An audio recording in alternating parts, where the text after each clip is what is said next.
Good morning, dear students. Today we will see a topic named as critical angle.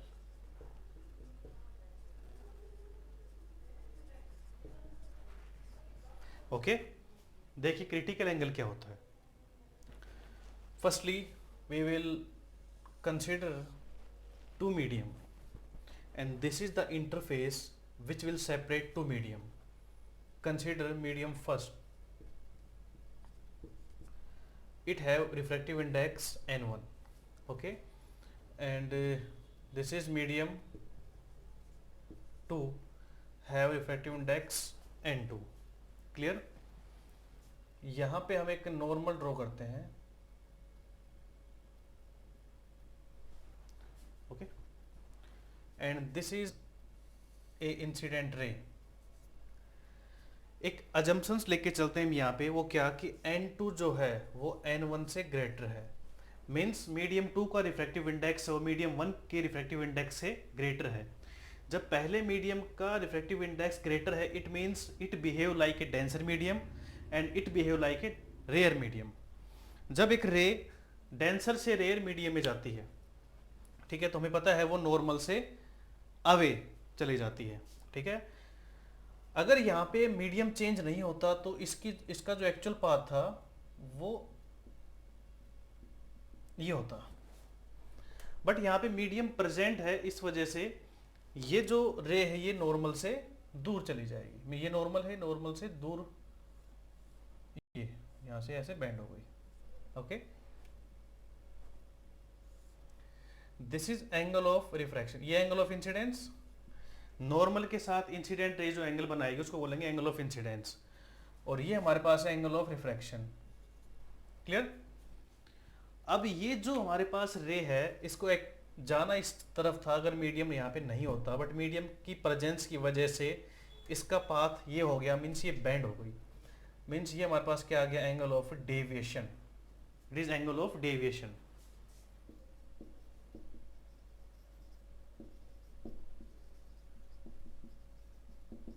Means ये रे अपने path से इतना क्या हो गई, डेविएट हो गई.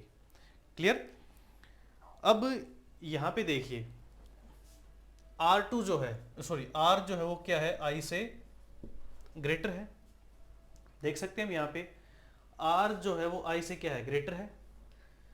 अगर हम यहाँ पे एंगल ऑफ डेविएशन निकालना चाहें तो वो क्या आएगा, R माइनस आई.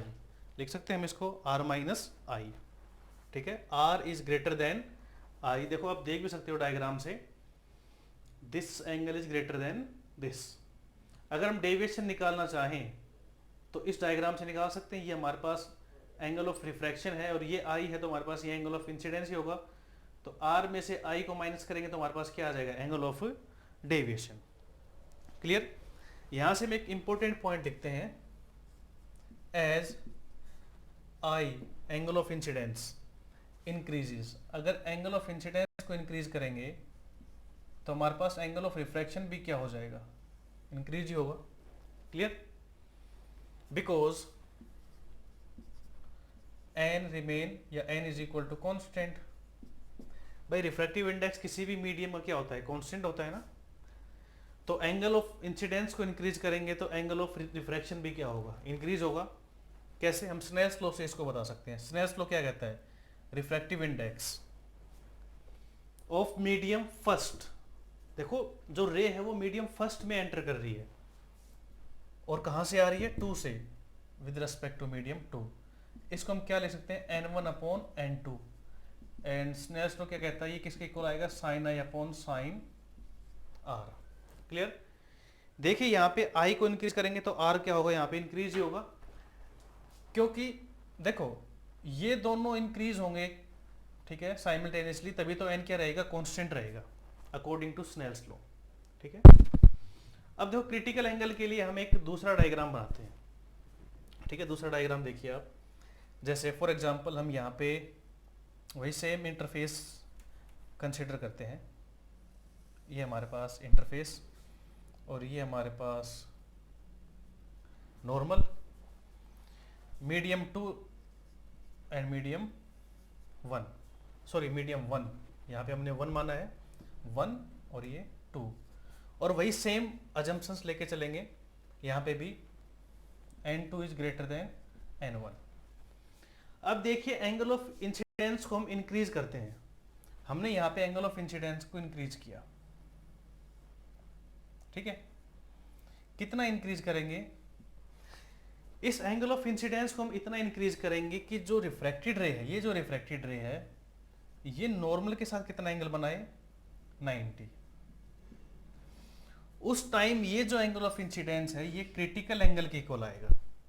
देखिए क्रिटिकल एंगल क्या है? क्रिटिकल एंगल भी एंगल ऑफ इंसिडेंस ही है, जिसकी वजह से जो रिफ्रैक्टेड रे है वो नॉर्मल के साथ कितना एंगल बना रही है? 90 डिग्री, ठीक है।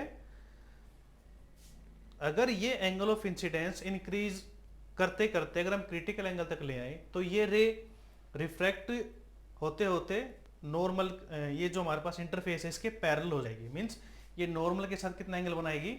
90 डिग्री का एंगल। क्लियर? तो देखो हम यहाँ से क्या लिख सकते हैं, यहाँ से कुछ important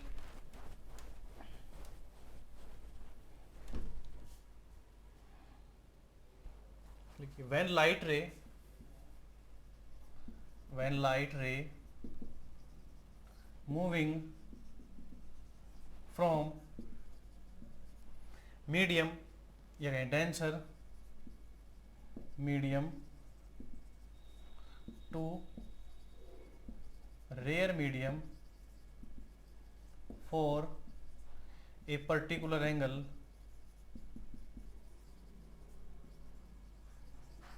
I is equal to C, okay, then R is equal to 90 degree.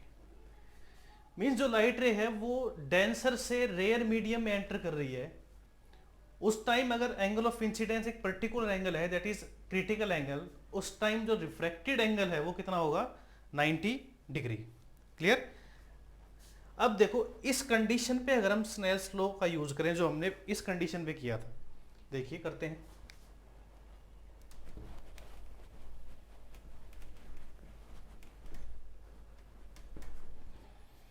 Applying Snell's law, यहां पे स्नेल्स लॉ अप्लाई करेंगे।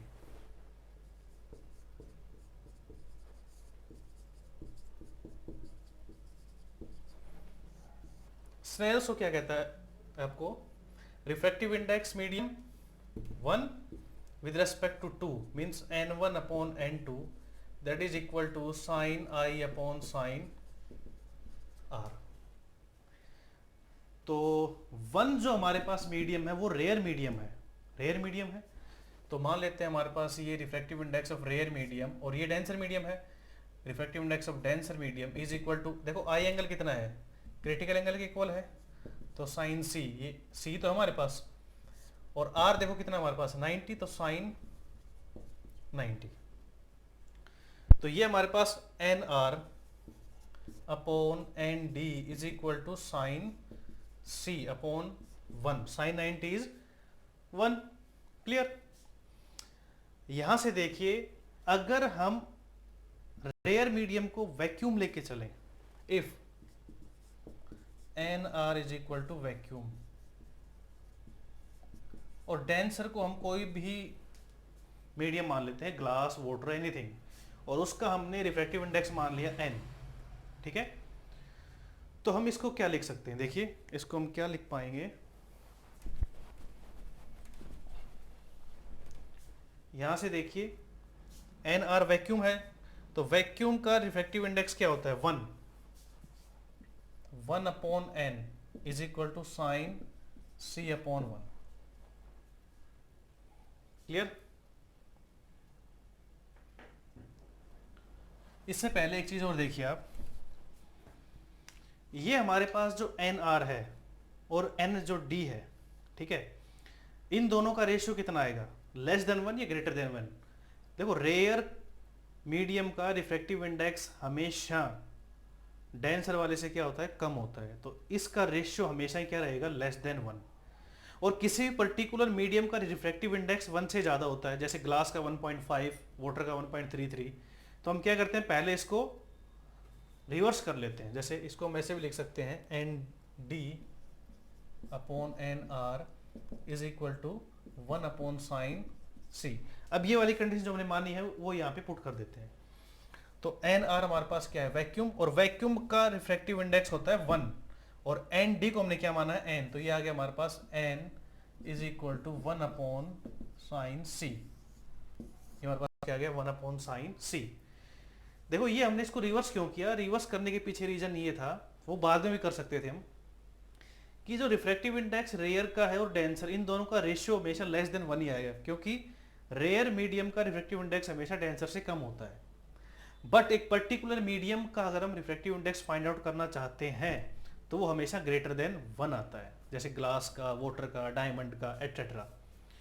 ओके, तो यहाँ पे हमने इसको लिखा N D upon N R is equal to 1/sin से, यहाँ से इसको हमने रिवर्स करके लिख दिया। और यहाँ पे हमने माना है कि जो रिफ्रैक्टिव इंडेक्स रेयर मीडियम है उसको हमने क्या मान लिया, या कहें इसको हमने वैक्यूम मान लिया। तो वैक्यूम का रिफ्रैक्टिव इंडेक्स कितना होता है, 1 होता है, इसको हमने n मान रखा है, तो n is equal to 1/sin c। ये हमारे पास एक इंपॉर्टेंट फॉर्मूला है जो रिफ्रैक्टिव इंडेक्स और क्रिटिकल एंगल के बीच में एक रिलेशन है, इसलिए हम इसको क्या बोल सकते हैं, रिलेशन